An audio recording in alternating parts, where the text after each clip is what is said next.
뭐야? 저 여자 누구야? 학교 정문에서 담배를 피우네 쉿. 조용히 해봐. 저 팔에 문신 봤어? 꿈틀거리는 용 같은데 꼭 살아있는 것 같아. 유지아가 천천히 정문을 통과하자 학생들 사이에 묘한 긴장감과 함께 소문이 수근수근 퍼져나가기 시작했다. 하나 둘. 고개를 돌려 그녀를 훔쳐보았다.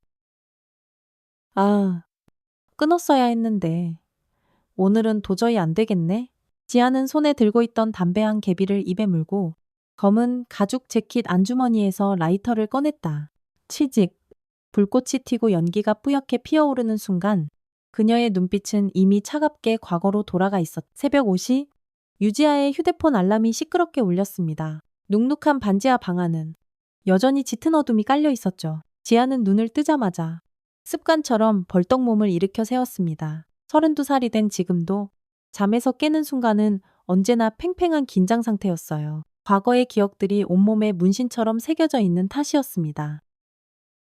화장실에서 차가운 물로 세수를 하며 거울을 바라봤어요. 왼쪽 턱 아래로 희미하게 남은 흉터 자국이 보였습니다. 지아는 손가락으로 그 자리를 천천히 더듬었다. 10년 전 칼에 베인 상처였습니다. 그때의 아픔은 오래전에 사라졌지만 그 순간의 기억만큼은 여전히 어제 일처럼 선명했습니다. 지아는 옷장에서 경기도 물류창고 유니폼을 꺼내 입었어요. 검은색 바지에 회색 상의, 그리고 회사 로고가 밝힌 모자까지.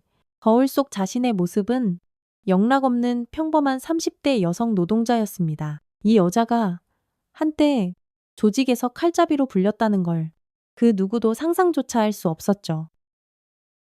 부엌에서 간단하게 김밥 한 줄과 컵라면으로 아침을 때웠어요. 지혁이는 아직 깊은 잠에 빠져 있었습니다. 고등학교 1학년인 남동생은 늘 잠이 많은 편이었죠. 지아는 조용히 식사를 마치고 현관문을 나섰습니다. 물류창고까지는 버스로 40분 거리였어요. 지아는 창밖을 멍하니 바라보며 생각에 잠겼습니다. 어머니가 돌아가신 지 벌써 3년이란 세월이 흘렀죠. 그때부터 지혁과 단둘이 힘겹게 살아오고 있었습니다.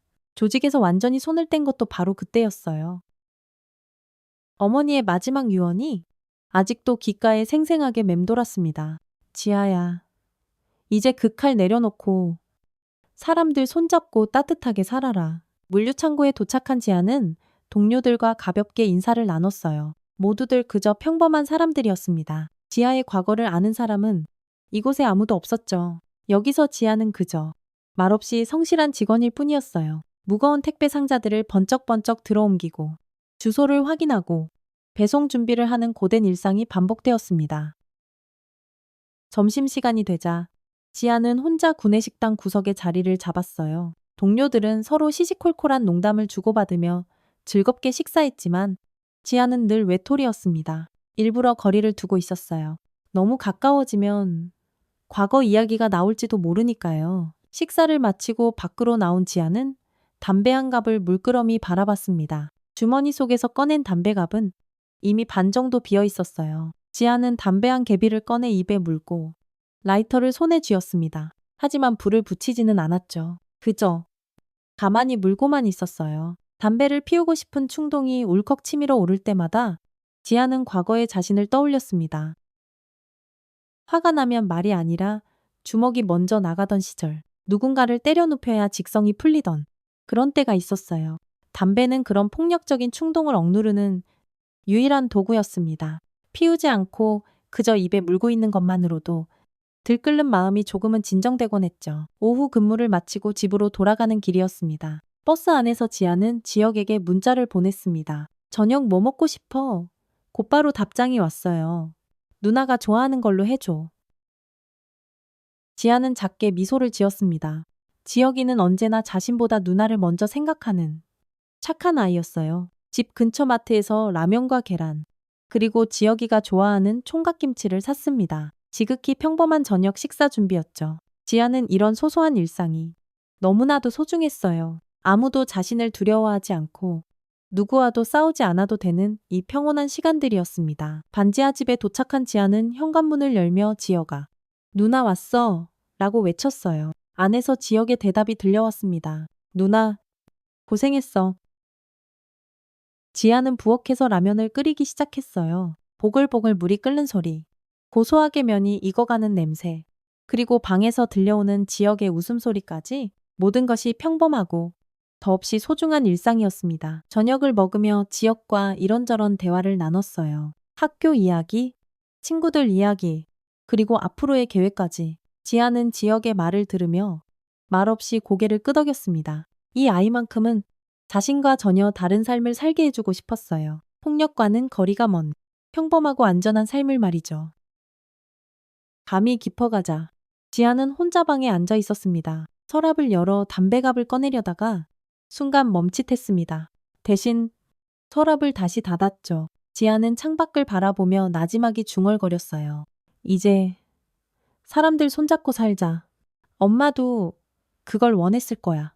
그날 밤 지아는 평소보다 일찍 잠이 들었습니다. 내일도 오늘처럼 똑같은 일상이 반복될 거라고 생각하면서 말이죠. 하지만 인생이란 언제나 예측할 수 없는 법이었습니다.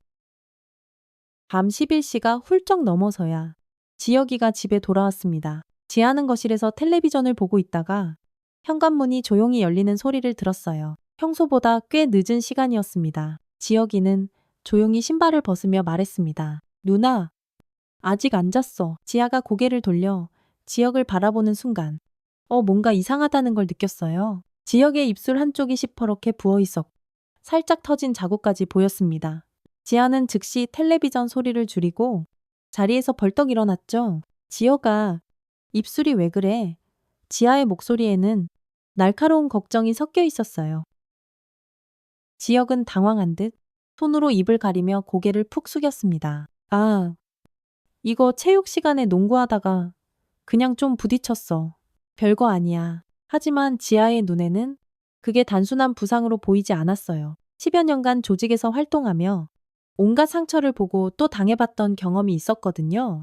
지역의 입술 상처는 영락없이 주먹에 맞아서 생긴 자국이었습니다. 지아는 부엌에서 물티슈를 가져왔어요. 이리 와봐.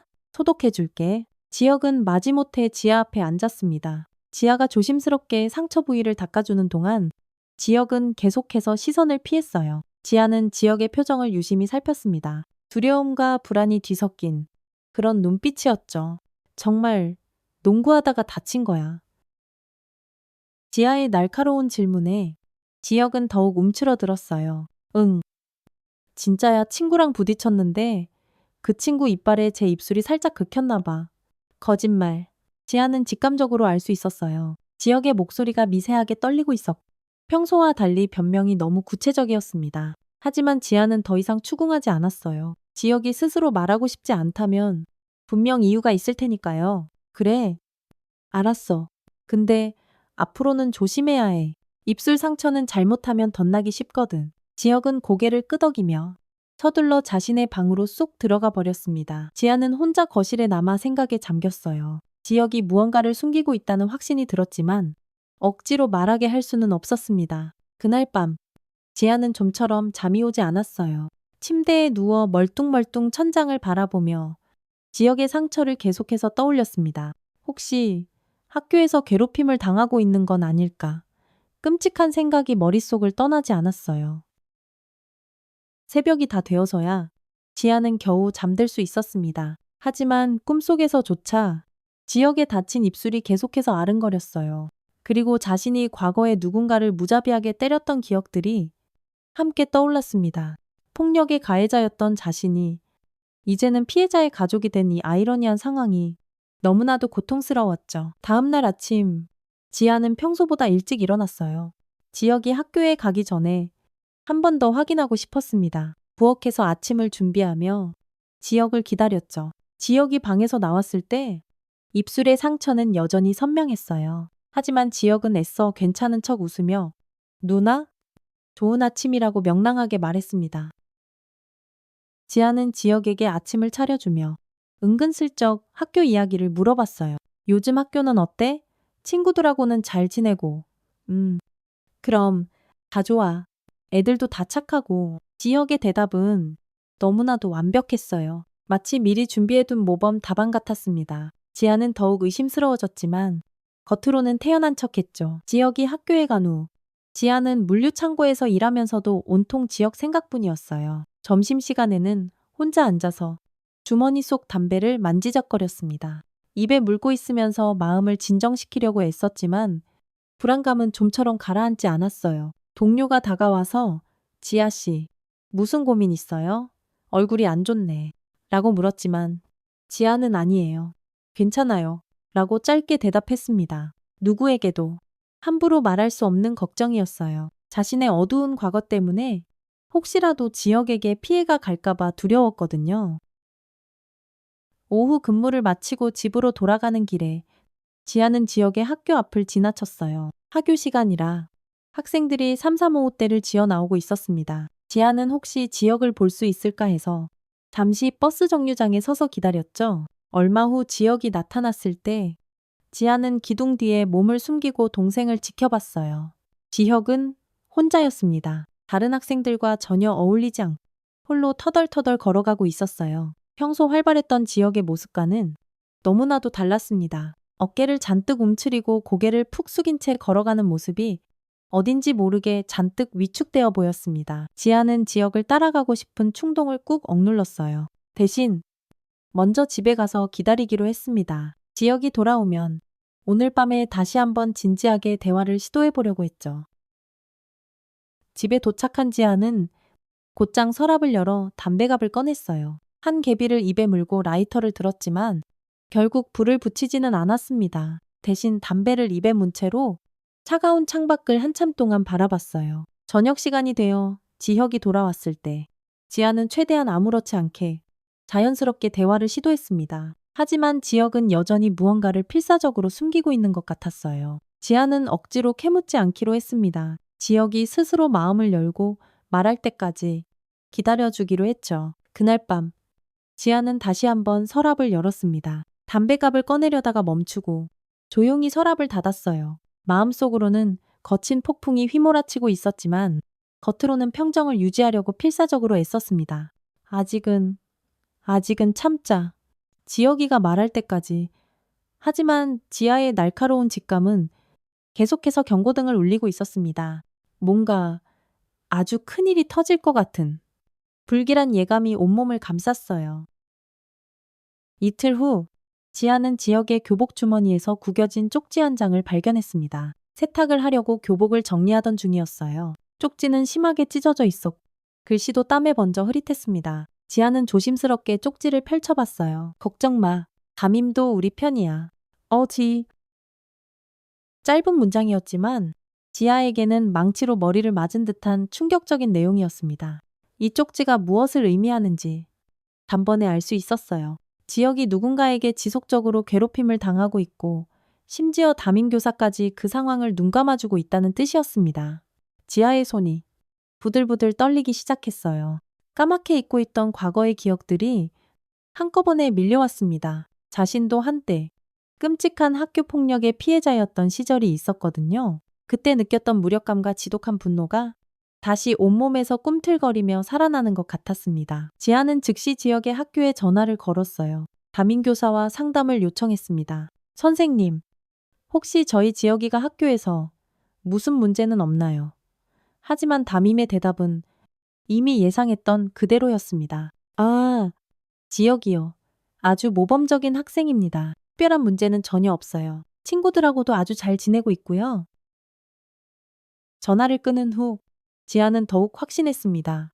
이건 명백한 은폐다. 담임교사의 목소리에서 어딘지 모르게 부자연스러운 어색함이 느껴졌어요. 마치 미리 준비된 대본을 읽는 것 같았습니다. 그날 오후 지아는 일찍 퇴근해서 곧장 지역의 학교로 향했어요. 두 눈으로 직접 확인해 보기로 한 거죠. 학교 정문 앞에서 하교하는 학생들을 지켜봤습니다. 지역의 모습을 찾으려고 했지만 쉽게 보이지 않았어요. 지아는 학교 안으로 들어가기로 결심했습니다. 방문자 출입 절차를 밟고 교무실을 찾아갔어요. 복도를 걸어가는 동안 학교의 분위기를 샅샅이 살폈습니다.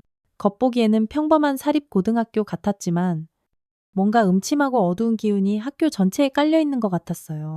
교무실에 거의 도착했을 때 지아는 복도 끝에서 충격적인 장면을 목격했습니다. 한 교사가 학생 몇 명 앞에서 고개를 푹 숙이고 있었어요. 반면에 학생들은 교사보다 훨씬 더 당당하고 거만한 자세로 서 있었습니다. 마치 상하 관계가 완전히 뒤바뀐 것 같았죠. 지아는 그 기묘한 장면을 보며 온몸에 소름이 돋았어요. 이 학교는 이미 정상적인 교육기관이 아니라는 걸 직감했습니다. 학생들이 교사를 압박하고 있다는 건 그 배후에 더 거대한 권력이 도사리고 있다는 의미였으니까요. 지아는 조용히 그 자리를 벗어나 복도 끝 자판기 앞으로 갔습니다. 손이 떨리는 걸 느끼며 주머니에서 담뱃갑을 꺼냈어요. 담배 한 개비를 입에 물었지만 여전히 불은 붙이지 않았습니다. 그저 물고 있는 것만으로도 들끓는 마음을 진정시키려고 했죠. 하지만 이번에는 달랐어요. 담배를 물고 있어도 분노가 좀처럼 가라앉지 않았습니다. 오히려 용암처럼 더 부글부글 끓어오르는 것 같았어요. 지아의 머릿속에는 과거의 기억들이 섬광처럼 스쳐 지나갔습니다. 자신이 처음 칼을 들었던 이유, 그리고 피비린내 나는 조직에 들어갔던 계기, 모든 것들이 말이죠. 지아는 교무실로 들어가서 담임 교사를 만났어요. 하지만 직접 만난 담임의 태도는 전화 통화 때와는 확연히 달랐습니다. 어딘지 모르게 시선을 피하는 듯한 눈동자, 그리고 불안해하는 모습이 역력했어요. 선생님, 정말로 저희 지혁이한테는 아무 문제가 없는 건가요? 지아의 단도직입적인 질문에 담임은 더욱 당황하는 기색을 보였습니다. 아, 네. 그럼요. 정말 아무 문제 없습니다. 혹시 집에서 지혁이가 뭔가 이상한 말이라도 했나요? 그 순간 지아는 확신했어요. 이 교사도 뭔가를 숨기고 있다. 아니, 숨기는 게 아니라 숨길 수밖에 없는 상황에 처해 있는 것 같았습니다. 지아는 더 이상 대화를 이어가지 않았어요. 대신 그렇다면 다행이네요. 라고 짧게 말하고 교무실을 나왔습니다. 하지만 마음속으로는 이미 굳은 결심을 했어요. 이제 내가 직접 나서야겠다고 말이죠. 학교를 나오는 길에 지아는 주변을 자세히 살폈습니다.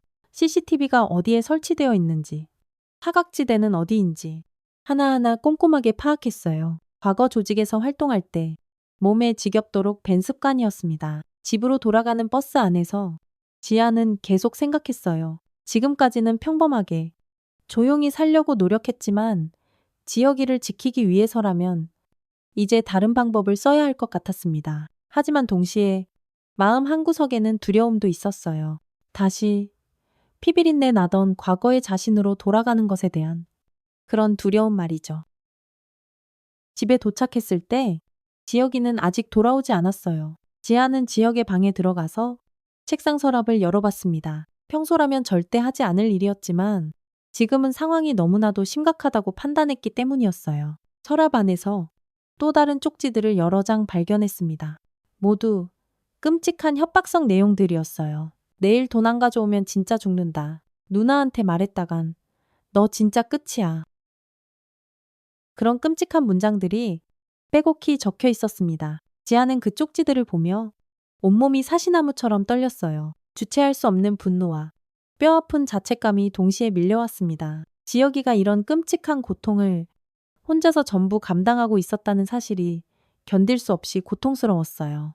그때 현관문이 덜컥 열리는 소리가 들렸습니다. 지혁이가 돌아온 거죠. 지아는 서둘러 쪽지들을 원래 자리에 구겨 넣은 채 방을 나왔어요. 지혁을 마주했을 때 아무 일 없다는 듯이 애써 웃으려고 노력하는 동생의 모습이 더욱 마음을 아프게 했습니다. 그날 밤 지아는 한숨도 잠들지 못했어요. 머릿속으로는 계속해서 치밀한 계획을 세우고 있었습니다. 어떻게 지혁이를 도울 것인지, 그리고 그 쓰레기 같은 가해자들을 어떻게 처리할 것인지. 지아의 손은 자꾸만 서랍으로 향했습니다. 담배가 아니라 과거의 자신을, 그 칼잡이를 꺼내고 싶은 끔찍한 충동 때문이었어요. 이틀 후, 방과 후 시간, 지아는 지역의 학교 체육 창고 앞에서 조용히 숨어 기다리고 있었습니다. 오후 5시가 넘어 학교는 거의 텅 비어 있었어요. 지아는 미리 파악해둔 CCTV 사각지대를 이용해서 어둠 속에 몸을 숨겼습니다. 10여 년 전, 조직에서 활동할 때 몸에 익혔던 습관들이 다시 스멀스멀 살아나고 있었어요. 지아의 손에는 지역을 괴롭히는 학생 중 한 명의 사진이 들려 있었습니다. 며칠간 학교 주변을 맴돌며 끈질기게 관찰한 결과였죠. 그 학생은 박도윤이라는 이름의 2학년이었어요. 지역보다 한 살 많고 덩치도 훨씬 컸습니다. 다른 학생들을 괴롭히는 모습을 지아는 이미 여러 번 목격했었어요. 지아는 담배 한 개비를 입에 물고 있었지만 여전히 불은 붙이지 않았습니다. 하지만 이번에는 담배를 물고 있어도 심장이 진정되지 않았어요.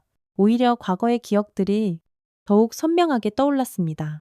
처음으로 분노에 차주먹을 쥐었던 순간, 차가운 칼자루를 잡았던 그 섬뜩한 느낌까지 모든 것이 되살아났죠. 박도윤이 나타났을 때는 오후 5시 30분쯤이었어요. 다른 학생 2명과 함께 낄낄거리며 체육 창고 쪽으로 걸어오고 있었습니다. 아마 담배를 피우러 오는 것 같았어요. 지아는 그들이 CCTV 사각지대에 완전히 들어올 때까지 숨죽여 기다렸습니다. 야, 박도윤. 지아의 차가운 목소리에 박도윤과 친구들이 화들짝 놀라며 돌아봤어요. 지아는 어둠 속에서 천천히 그들 앞으로 걸어갔습니다. 박도윤은 처음에는 당황스러워했지만 이내 건방진 표정을 지었어요. 누구세요, 아줌마? 여기 학생도 아닌데 왜 있어요? 지아는 대답하지 않고 박도윤의 얼굴을 빤히 쳐다봤습니다. 17살. 앳된 남자아이의 얼굴이었지만 그 눈빛에는 이미 폭력에 익숙해진 차가운 냉기가 서려 있었어요. 지아는 그런 눈빛을 너무나도 잘 알고 있었습니다. 윤지혁이라는 애. 알지. 박도윤의 표정이 순간 굳어졌어요. 옆에 있던 친구들도 서로 눈치를 힐끔 봤습니다. 지아는 그 반응만으로도 모든 것을 확신할 수 있었어요. 모르는데요. 그게 누군데요? 박도윤은 거짓말을 했지만 목소리가 베다들스키 약간 떨리고 있었습니다. 지아는 한 걸음 더 그에게 다가갔어요. 박도윤보다 키는 작았지만 지아에게서는 사람을 압도하는 서늘한 기운이 뿜어져 나오고 있었습니다. 지아는 주머니에서 지혁이 숨겨두었던 협박 쪽지 중 하나를 꺼냈어요. 박도윤의 필체로 쓰인 것이었습니다. 박도윤의 얼굴이 새하얗게 질렸어요. 내 동생 얼굴에 손댄 새끼가 너냐? 지아의 목소리는 여전히 나직하고 차분했지만 그 안에 담긴 서슬퍼런 분노는 박도윤도 느낄 수 있을 만큼 강렬했어요. 박도윤은 저도 모르게 뒤로 한 걸음 물러났습니다. 아, 아니에요. 진짜 모르겠는데요. 하지만 지아는 이미 모든 걸 확신하고 있었어요. 박도윤의 겁에 질린 반응, 친구들의 당황한 모습, 그리고 무엇보다 지역의 상처와 정확히 일치하는 모든 정황들이 말이죠. 지아는 더 이상 말하지 않았습니다. 대신 눈 깜짝할 사이에 박도윤의 멱살을 움켜쥐고 체육 창고벽에 거칠게 밀어붙였어요. 컥. 박도윤은 숨이 막히는 듯 발버둥 쳤지만 지아의 엄청난 힘에서 벗어날 수는 없었습니다. 한 번만 더. 내 동생한테 손대봐. 그땐 진짜로 죽여버린다. 지아의 목소리는 지옥에서 울려 퍼지는 것처럼 낮고 위협적이었어요. 박도윤의 친구들은 겁에 질려 도망가려고 했지만 지아의 살기 어린 눈빛에 얼어붙어 꼼짝도 할 수 없었습니다. 지아는 박도윤을 거칠게 놓아주고 한 걸음 물러섰어요. 박도윤은 목을 감싸주며 콜록콜록 거친 기침을 했습니다. 지아는 바닥에 아무렇게나 굴러다니던 쇠파이프 하나를 집어들었어요. 체육 시간에 쓰는 야구 배트였습니다. 기억해도 내가 누군지는 중요하지 않아. 중요한 건 내 동생을 건드리면 어떻게 되는지야. 지아는 쇠파이프를 박도윤의 다리 옆 시멘트 바닥에 힘껏 내리쳤어요. 황창고 안에 귀가 찢어질 듯한 굉음이 울려 퍼졌습니다. 박도윤은 완전히 겁에 질려 얼굴이 새파랗게 변했어요. 지아는 쇠파이프를 다시 제자리에 툭 던져놓고 창고를 나왔습니다. 뒤에서 박도윤의 겁에 질린 흐느낌 소리가 들렸지만 단 한 번도 돌아보지 않았어요. 지아는 미리 파악해둔 CCTV 사각지대로만 정확히 이동해서 유유히 학교를 빠져나왔습니다. 집으로 돌아가는 길에 지아의 손은 계속해서 미세하게 떨렸어요. 오랫동안 억지로 봉인해 두었던 폭력성이 다시 깨어난 것 같았습니다. 동시에 깊은 죄책감도 밀려왔어요. 다시는 이런 짓을 하지 않겠다고 수없이 다짐했었는데 결국 예전의 자신으로 돌아간 거죠. 하지만 후회는 없었어요. 내 동생 지혁이를 지키기 위해서라면 무슨 짓이든 할 수 있다는 확신이 들었습니다. 지아는 버스 안에서 담배를 꺼내 입에 물었어요. 이번에도 불은 붙이지 않았지만 들끓던 마음이 아주 조금은 진정되는 것 같았습니다. 그날 밤 지혁이가 집에 돌아왔을 때 평소보다 표정이 한결 밝아 보였어요. 입술의 상처도 이제 거의 다 나아 보였습니다. 지아는 지혁의 변화를 조심스럽게 지켜봤어요. 누나, 오늘 학교에서 되게 좋은 일이 있었어? 지혁에 들뜬 말에 지아는 말없이 고개를 끄덕였습니다. 그래, 뭔 일인데 아니? 그냥 기분이 엄청 좋아졌어. 별일 아니야. 지혁은 구체적으로 말하지 않았지만 지아는 알 수 있었어요. 박도윤이 더 이상 지혁을 괴롭히지 않았다는 뜻이었습니다. 그날 밤 지아는 인터넷을 검색해 봤어요. 지역의 학교와 관련된 정보들을 샅샅이 찾아보고 있었습니다. 학교 폭력 신고 방법, 교육청 신고 절차 등을 알아봤지만 현실적으로 큰 도움이 될 것 같지는 않았어요.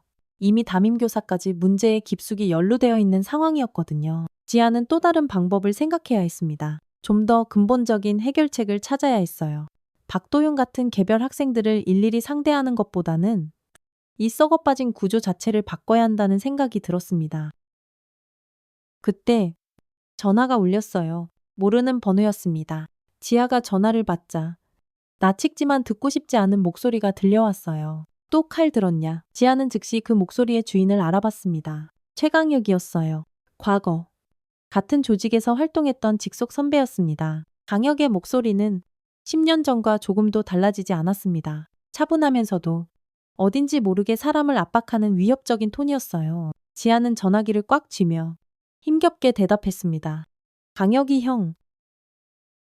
학교 CCTV에 내 얼굴 나왔더라. 다행히 화질이 구려서 알아볼 수는 없지만 그 움직임만 봐도 딱 너라는 걸 알겠더라. 지아는 가슴이 철렁 내려앉았어요. CCTV 사각지대만 골라서 이용했다고 생각했는데 완벽하게 피할 수는 없었던 모양이었습니다. 송태식은 현재 서울지방경찰청 강력계 형사로 일하고 있었거든요. 이번엔 내가 수갑 들고 찾아간다. 강혁의 말에 지아는 잠시 말문이 막혔어요. 하지만 곧 냉정하게 현실을 받아들였습니다. 자신이 한 일이 법적으로 큰 문제가 될 수 있다는 걸 처음부터 알고 있었으니까요. 형, 나는 상관없어. 하지만 내 동생은 말 말고 내일 저녁에 만나자. 옛날 그 종로 다방에서 강혁은 일방적으로 약속을 정하고 전화를 뚝 끊어버렸어요. 지아는 한참 동안 멍하니 전화기를 들고 있었습니다. 마음이 너무나도 복잡했어요. 최강혁과의 만남이 과연 어떤 결과를 가져오게 될지 전혀 예측할 수 없었습니다. 다음날 저녁, 지아는 약속 장소인 종로의 낡은 다방에 도착했어요. 10년 전, 조직 시절의 아지트처럼 드나들던 곳이었습니다. 지금은 간판도 빛이 바래고 많이 낡아 보였지만 여전히 그 자리를 지키고 있었어요. 최강혁은 이미 와서 창가 자리에 앉아 기다리고 있었습니다. 강혁은 40대 초반의 남자였어요. 조직을 떠난 후 경찰이 되었다는 소식은 건너서 들었지만 이렇게 직접 만나는 건 정말 오랜만이었습니다. 말끔한 정장을 입고 있었지만 여전히 예전처럼 날카롭고 매서운 눈빛을 가지고 있었어요. 앉아.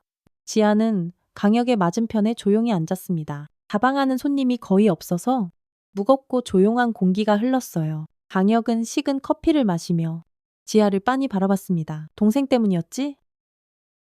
강혁의 첫마디에 지아는 깜짝 놀랐어요. 이미 모든 상황을 파악하고 있었던 거죠. 지아는 말없이 고개를 끄덕였습니다. 어떻게 알았어요? 내 성격 모르는 줄 아냐? 남일에는 절대 안 움직이는 애가 가족 일이면 눈 돌아가는 거. 강혁은 지아를 너무나도 잘 알고 있었어요. 과거 조직에서 한솥밥을 먹을 때부터 지아의 그런 성격을 꿰뚫고 있었습니다.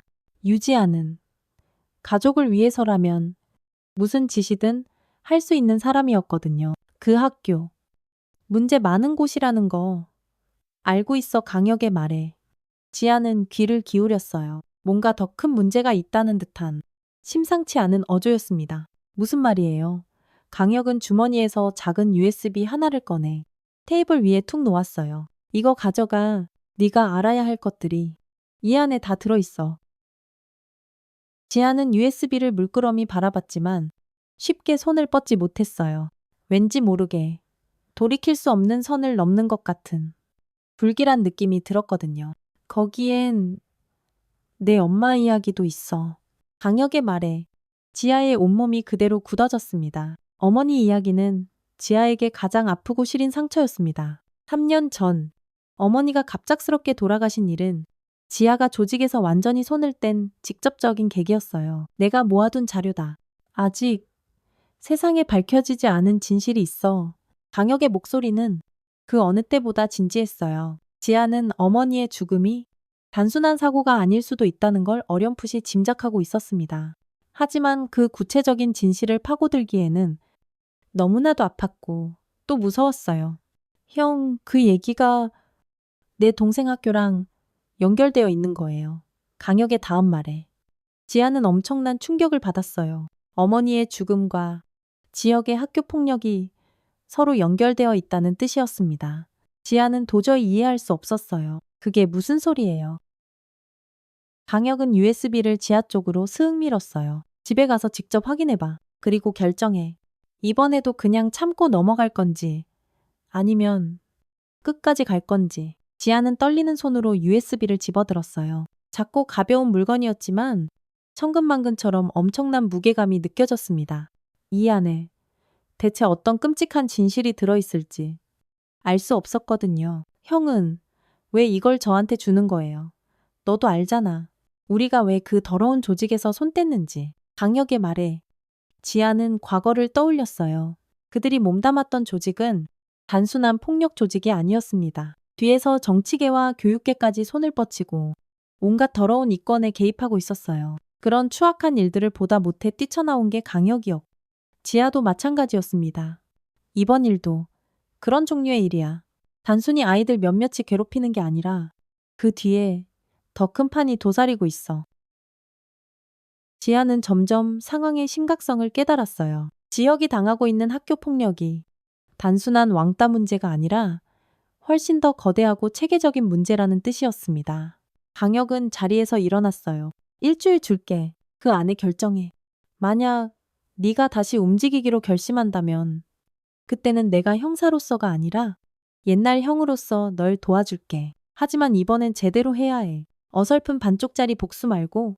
강혁은 그 말을 남기고 다방을 휙 나가버렸어요. 지아는 혼자 남아서 손에 쥔 USB를 한참 동안 바라봤습니다. 이 작은 기억장치 안에 어머니의 억울한 죽음에 대한 진실과 동생 지역의 미래가 모두 담겨 있는 것 같았어요.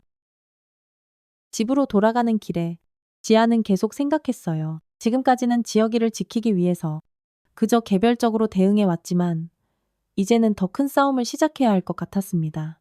그리고 그 싸움은 동시에 어머니의 피 맺힌 복수이기도 했어요. 집에 도착했을 때 지역이는 방에서 공부를 하고 있었어요. 며칠 전보다 표정이 훨씬 밝아 보였습니다. 박도윤이 더 이상 괴롭히지 않아서 그런 것 같았어요. 하지만 지아는 이제 알고 있었습니다. 박도윤은 그저 거대한 빙산의 일각일 뿐이라는 것을 말이죠.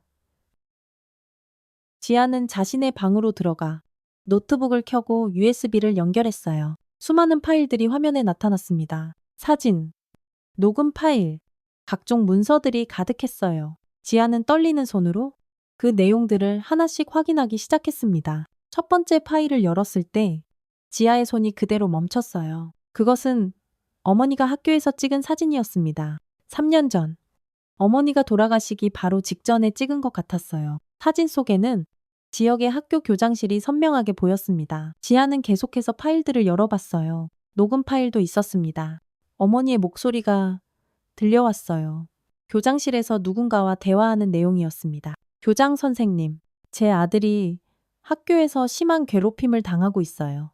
제발, 이 문제를 해결해 주세요. 어머니의 간절하고 애타는 목소리가 지아의 가슴을 후벼 팠어요. 그때도 지역이는 학교 폭력을 당하고 있었던 거죠. 그리고 어머니는 그 사실을 알고 문제를 해결하기 위해 학교에 찾아갔던 겁니다. 하지만 대화는 예상과는 전혀 다른 방향으로 흘러갔어요. 교장의 차가운 목소리가 들려왔습니다. 어머님, 그런 일은 없었습니다. 혹시 댁의 아드님이 거짓말을 하고 있는 건 아닐까요? 지아는 분노에 차주먹을 꽉 쥐었어요. 어머니를 무시하고 조롱하는 교장의 오만한 태도가 녹음 파일을 뚫고 선명하게 느껴졌습니다. 녹음은 계속 이어졌어요. 어머니와 교장 사이의 격한 언쟁. 그리고 마지막에 들린 풍하는 끔찍한 소리. 지아는 그 소리가 무엇인지 직감적으로 알 수 있었어요. 어머니가 계단에서 굴러떨어지는 소리였습니다. 지아는 녹음 파일을 끝까지 들으며 온몸을 부들부들 떨었습니다. 어머니의 마지막 순간이 너무나도 생생하게 기록되어 있었어요. 3년 전 그날 어머니는 지역의 학교 폭력 문제를 해결하기 위해 교장실을 찾아가셨습니다. 하지만 교장은 어머니의 간절한 호소를 묵살했고 심지어 거짓말쟁이 취급까지 했어요. 녹음 파일 속에서 어머니의 목소리가 점점 절망적으로 변해가는 걸 똑똑히 들을 수 있었습니다. 제발, 제발 제 아들을 좀 도와주세요. 이 아이가 저한테 거짓말을 할 이유가 없어요. 하지만 교장의 반응은 얼음장처럼 차갑기만 했어요. 어머님이 자꾸 이런 식으로 나오시면 저희도 곤란합니다. 이건 학교 교육에 대한 명백한 불신을 조장하는 행위예요. 그리고 마지막 부분에서 쿵 하는 끔찍한 소리가 들렸습니다. 무언가 세게 부딪히는 소리. 그리고 어머니의 짧은 비명. 지아는 그 순간을 상상하며 뜨거운 눈물이 뺨을 타고 흘러내렸어요.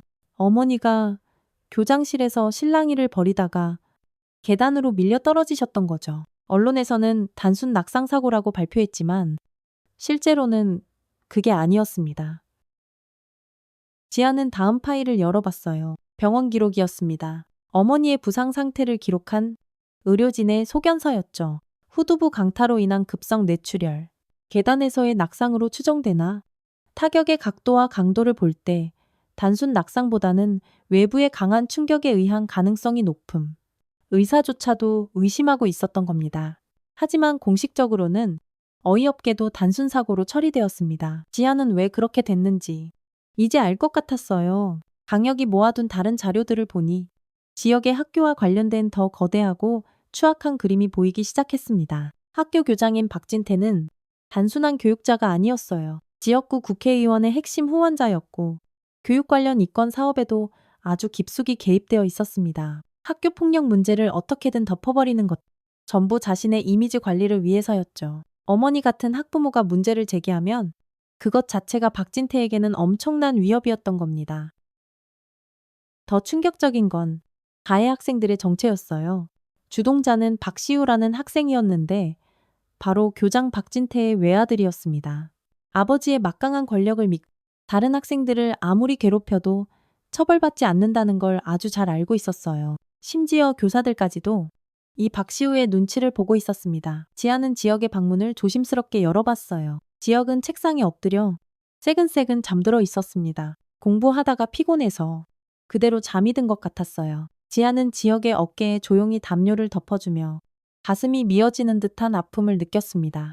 이 어린아이가 지난 3년 동안 혼자서 얼마나 힘들고 고통스러웠을까. 어머니가 돌아가신 후 지역은 학교 폭력에 대해 단 한 번도 입을 열지 않았어요. 누나에게 걱정을 끼치고 싶지 않아서였겠지만 어쩌면 더 큰 이유가 있었던 것 같았습니다. 어머니의 죽음이 혹시 자기 때문이라고 그렇게 자책하고 있었을 거예요.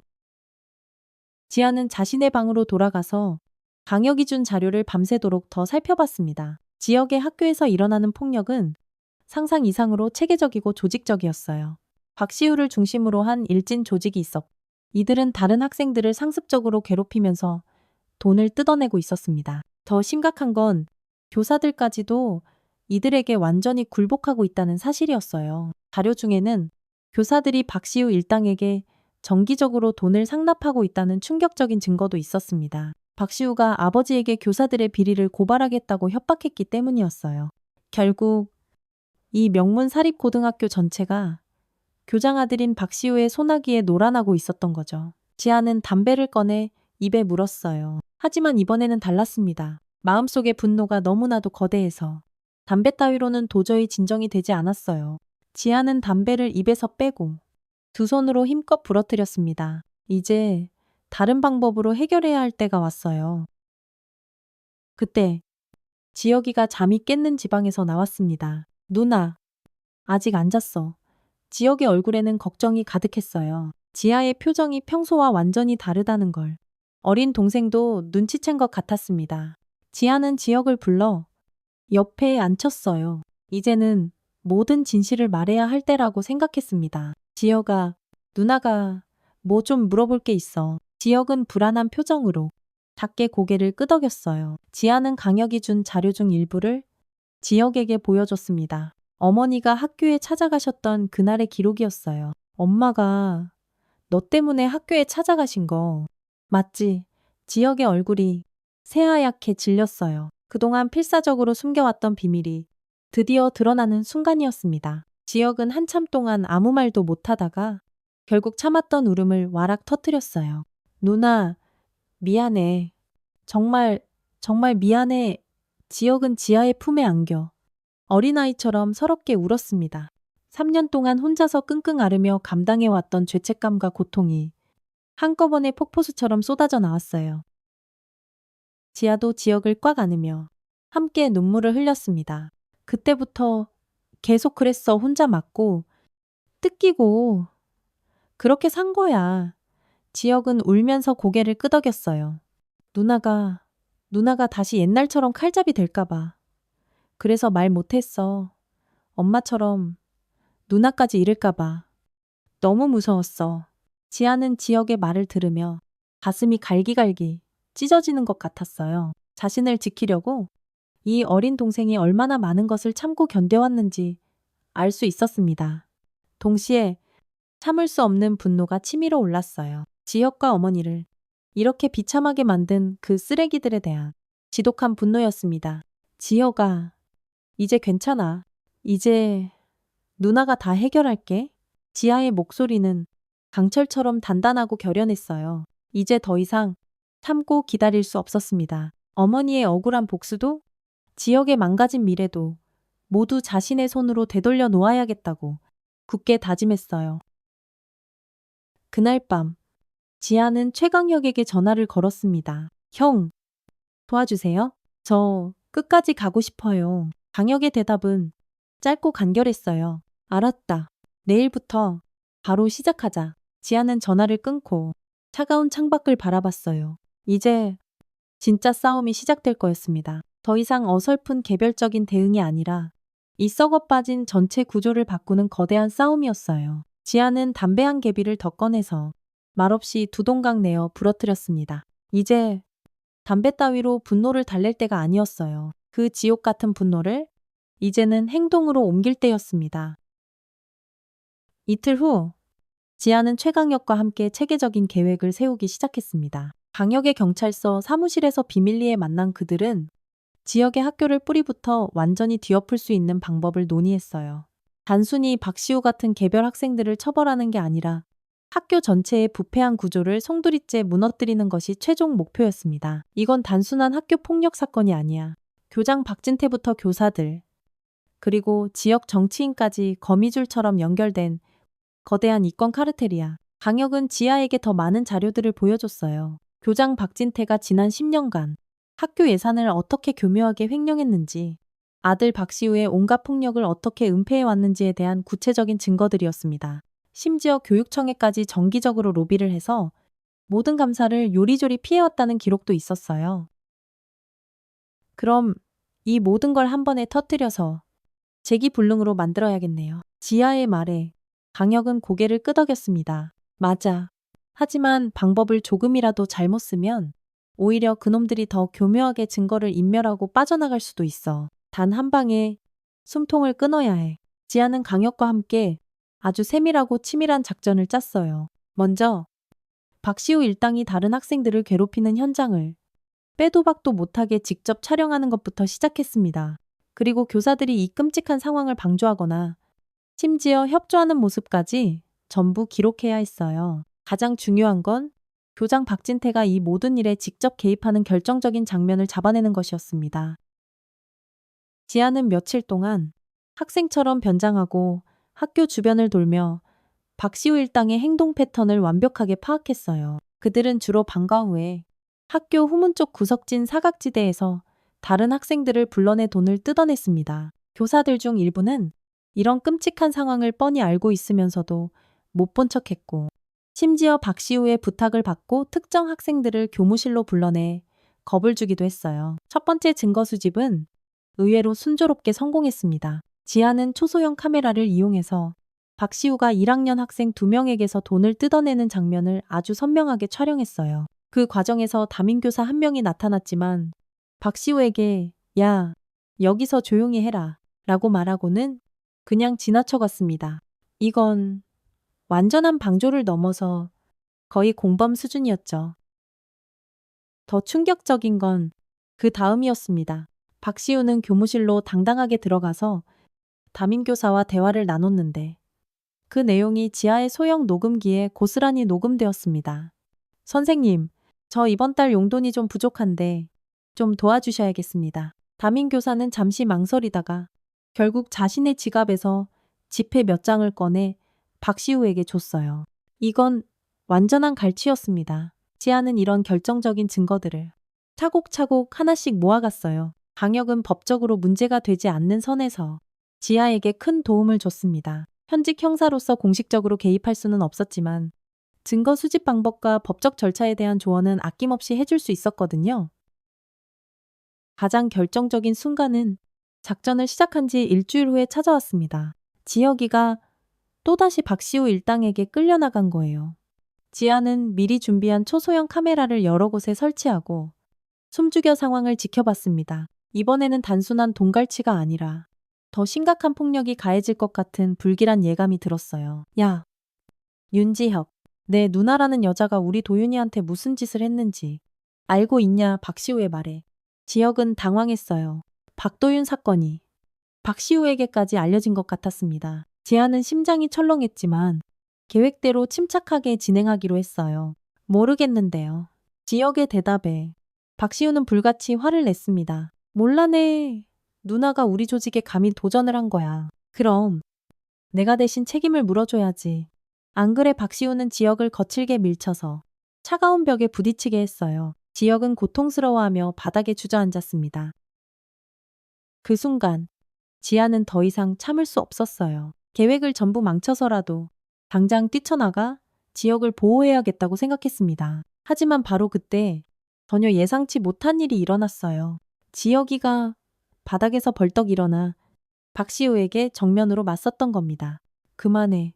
이제 더 이상은 안 참아. 지혁의 갑작스러운 변화에 박시우도 순간 당황했어요. 지금까지는 늘 순순히 당하기만 했던 윤지혁이 이렇게 반항하는 것은 처음이었거든요. 뭐 이 새끼가 지금 뭐라고 했어. 누나는 나를 지키려고 한 거야. 그리고 나도 이제 내 자신을 스스로 지킬 거야. 지혁의 목소리는 두려움에 떨리고 있었지만 그 안에는 강한 결연함이 느껴졌어요. 지아는 지혁의 놀라운 변화에 숨을 죽였습니다. 그동안 자신을 보호하기 위해 모든 굴욕을 참고 견뎌왔던 착한 동생이 드디어 스스로 맞서 싸우고 있었어요. 박시우는 잔뜩 화가 나서 지혁을 다시 때리려고 주먹을 치켜들었어요. 하지만 바로 그 순간 교장 박진태가 나타났습니다. 시우야, 너 지금 뭐 하는 거야? 지아는 숨죽이며 이 모든 상황을 지켜봤어요. 교장이 직접 나타난 건 예상치 못한 변수였지만 오히려 더 결정적인 증거를 잡을 수 있는 절호의 기회였습니다. 아빠 이 새끼가 우리를 무시하잖아. 박시우의 말에 박진태는 싸늘한 눈으로 지혁을 바라봤어요. 그리고 얼음처럼 차가운 목소리로 말했습니다. 윤지혁, 네가 지금 누구 아들 앞에서 까부는 건지 알고 있냐? 박진태의 말에는 명백한 위협이 담겨 있었어요. 마치 지혁의 어머니를 언급하는 것 같았습니다. 지아는 온몸이 분노로 떨렸지만 계속해서 촬영을 이어갔어요. 너희 어머니도 예전에 이런 식으로 나대다가 어떻게 됐는지 똑똑히 기억하지? 박진태의 잔인한 말에 지혁은 얼굴이 새파랗게 질렸어요. 하지만 뒤로 물러서지는 않았습니다. 저희 어머니 얘기를 왜 그런 식으로 하세요? 내 어머니가 여기 와서 소란 피웠을 때 내가 어떻게 처리했는지 너도 잘 알고 있을 텐데 박진태는 공공연하게 어머니의 죽음을 암시하며 협박했어요. 지아는 더 이상 참을 수 없었습니다. 하지만 강혁이 미리 신신당부했던 말을 기억했어요. 끝까지 모든 증거를 모아야 한다고 했었거든요. 이제 너도 내 어머니 뒤를 따르고 싶냐? 박진태의 끔찍한 협박에 지혁은 더 이상 견딜 수 없었는지 눈물을 글썽이기 시작했어요. 하지만 여전히 그 자리를 떠나지 않고 꿋꿋이 버텼습니다. 지아는 동생의 용기에 감동했지만 동시에 더 이상 이 끔찍한 상황을 방치할 수 없다고 생각했어요. 그때 지아의 휴대폰이 짧게 울렸어요. 최강혁에게서 온 메시지였습니다. 충분해. 이제 그만하고 나와. 강혁도 실시간으로 이 모든 상황을 지켜보고 있었던 거죠. 지아는 조용히 그 자리를 빠져나왔어요. 지혁은 결국 박진태의 잔인한 협박에 굴복하지 않고 당당하게 그 자리를 떠났습니다. 지아는 그런 동생을 멀리서 지켜보며 너무나도 자랑스러웠어요.